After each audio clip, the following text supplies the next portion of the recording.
Good morning students. आज हम लोग अपनी पाठ्य पुस्तक से पढ़ेंगे पाठ 15 कपि करे करे हृदय विचार। इसके रचयिता हैं तुलसीदास जी।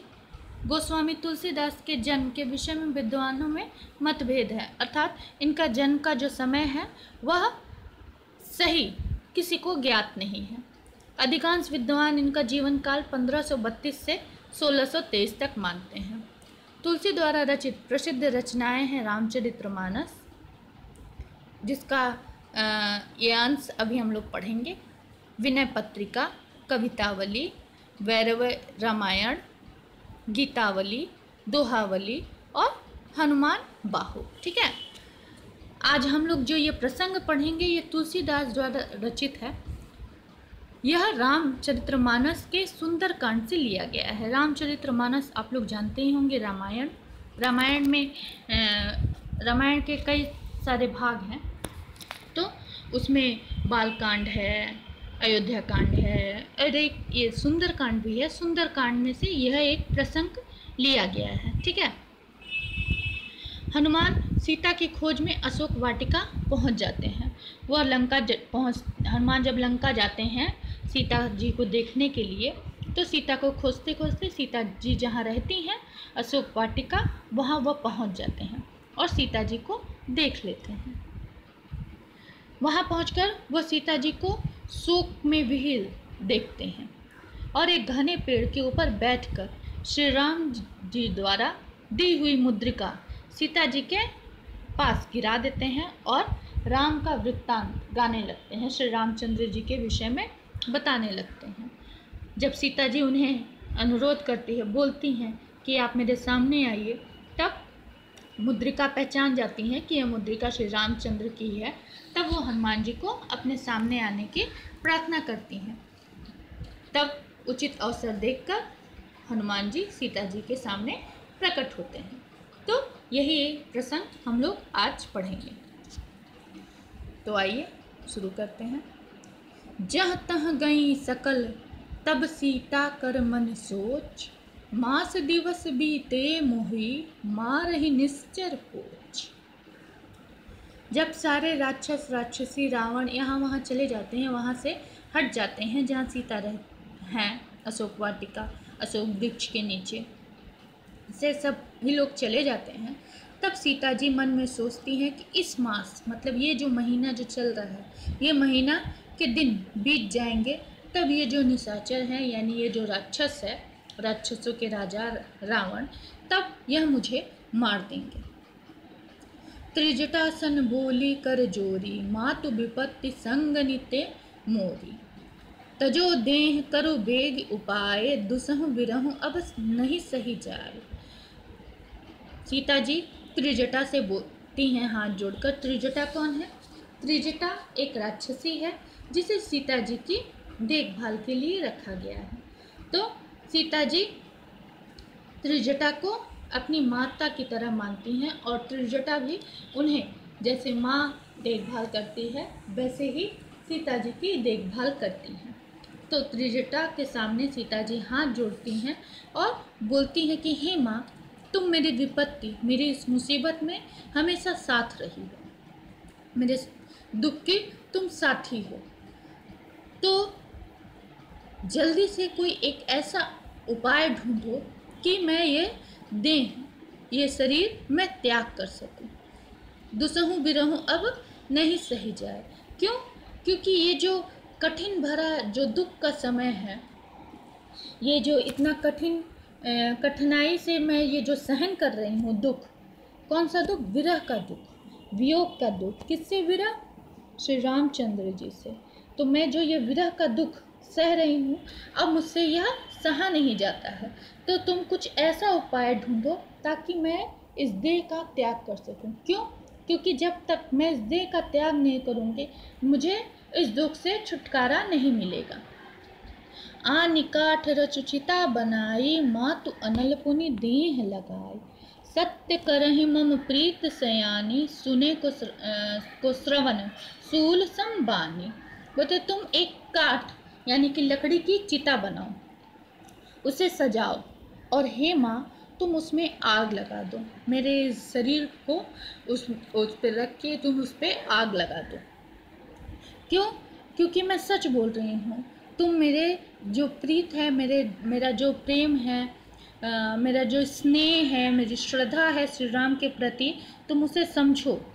मुझसे रावण की बात सुनी नहीं जाती, वह मुझे सूल के समान लगती है, अर्थात कांटों के समान मेरे कानों को चुभती हैं। सुनत बचन पद कहीं समुझाइसी, प्रभु प्रताप बल जयसु सुनाइसी, सुजसु सुनाइसी। निस न अनल मिल सुनुक सुकुमारी, अस कहीं जो निज भवन सिधार। यह जब त्रिजटा बोलती देखती हैं कि सीता जी उनके सामने हाथ जोड़कर इस तरह अनुरोध कर रही हैं कि तुम एक चिता बना दो और मुझे उस पर जला दो, तब वह उनके पैर पकड़ करके उन्हें समझाती हैं कि आप इस तरह से की बात मत करिए। क्या आप श्री रामचंद्र के प्रताप बल को नहीं जानती? वह उनके प्रताप बल यश के बारे में बताती हैं, उनकी कथा सुनाती हैं और कहती हैं निस्न अनल मिन सुनु सुकुमारी, अस कही जो निज भवन सिधा। कहती हैं और रात में कहीं भी अग्नि नहीं मिलेगी, तो आप अब विश्राम करिए। यह कहकर वह अपने भवन को चली जाती हैं। कह सीता विधिभा प्रतिकूला, मिलहि न पावक मिटहि न सूला। देखत प्रकट गगन अंगारा, अवनि न आवत एकहु तारा। सीता जी कहती हैं कि विधाता भी, भाग्य, यह विधि, यह भी मेरे अनुकूल नहीं है, यह भी मेरे विरुद्ध ही है।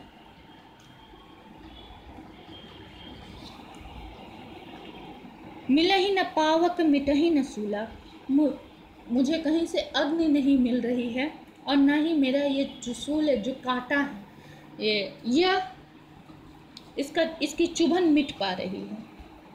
फिर वो आकाश की तरफ देखती हैं। देखत प्रकट गगन अंगारा, आकाश की तरफ देखती हैं तो आसमान में कई तारे रहते हैं और देख करके सोचती हैं कि आकाश में इतने सारे अग्नि है। वो तारों को अग्नि के समान समझती है। बोले इतने सारे अग्नि हैं, एक भी अग्नि पृथ्वी की तरफ नहीं आ रही है, एक भी अग्नि मेरे ऊपर नहीं गिर जा रही है। पावक मैं शशि स्रवत न आगी, मानहु मोहि जाने हत भागी। सुनहु विनय मम बिटप अशोका, सत्य नाम करु हरु मम शोका। ये जो शशि है, चंद्रमा, वह भी उन्हें अग्नि के समान लग रहा है, लेकिन कहती हैं कि मैं इतनी अभागी हूँ कि वह भी मेरी कोई सहायता नहीं कर रहा है। ये सब देख करके वह जिस वृक्ष के नीचे बैठी रहती हैं, वो किस वृक्ष के नीचे बैठी रहती हैं? अशोक के वृक्ष के नीचे बैठी रहती हैं और कहती हैं कि हे अशोक के वृक्ष, तुम अपने नाम की तरह ही मेरे दुख को दूर करो। मेरा जो दुख है उसे तुम दूर कर दो और अपने नाम को सत्य कर दो। मेरे दुख को, मेरे शोक को तुम हर लो, क्योंकि तुम अशोक हो। तो मेरे शोक को, मेरे दुख को हर लो, ताकि तुम्हारा जो नाम है वह सत्य हो जाए कि तुम अशोक हो। नूतन किसले अनल समाना, देहि अग्नि जन करई निदाना। देख परम विरहाकुल सीता, सो क्षण कपहि कलप सम बीता। जो ये तुम्हारे नए नए जो पत्ते हैं वह मुझे अग्नि के समान दिख रहे हैं, वो मुझे लाल दिख रहे हैं, ऐसा लग रहा है कि उसमें आग है, तो उसे गिरा दो और मेरा जो ये शरीर है उसे तुम जला दो। ये इतना विरह, इतना दुख, सीता के इतने दुखी वचन को जब हनुमान जी सुनते हैं, सीता जी को इतना दुखी जब देखते हैं कि वह किस तरह से व्याकुल है श्री रामचंद्र के लिए, तब वो क्षण, वो पल उनके लिए एक एक युग के समान बीतता है। उन्हें ऐसा लगता है कि मैं इस दुख को, इस दर्द को तुरंत दूर कर दूँ। तो अभी तक हम लोगों ने क्या पढ़ा? अभी तक हम लोगों ने पढ़ा कि यहाँ सीता जी अपने देह त्यागने की बात कर रही हैं, सबसे, त्रिजटा से, विधाता से, तारों से, चंद्रमा से, अशोक वृक्ष से। इतना आप लोग इस वीडियो को देखिएगा, इसको समझने का प्रयास करिएगा, ठीक।